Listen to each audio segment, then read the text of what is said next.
we have a vector valued function r, which is given by e raised to the power of nt I cap plus e raised to the power of negative j cap, where t is a scalar parameter, I cap and j cap are constant vectors, and then we have to show that the differential equation, the second derivative of r with respect to the parameter t minus n squared times vector r equals to 0.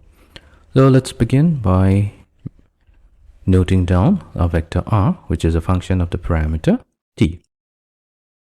So let this be equation number 1.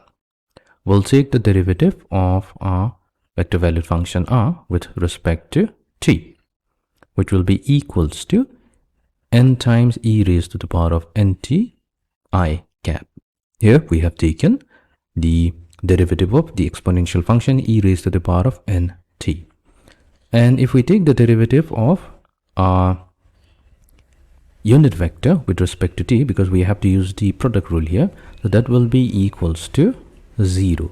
That's because I cap is a constant vector, and this also goes for the unit vector j cap as well. So plus, so we have to take the derivative of e raised to the power of negative nt, so that will be negative n times e raised to the power of negative nt j cap. So let this be equation number 2. Next, we again take the derivative of r.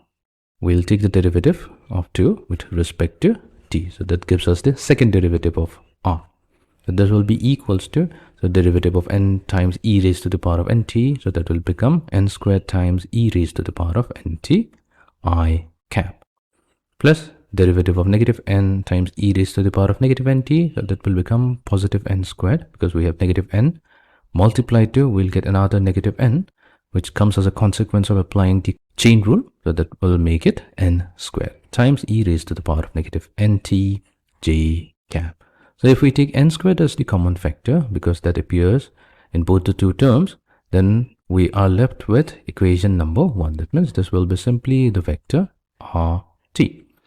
Now, if we arrange the terms, then we'll get the second derivative of our vector valued function rt with respect to time.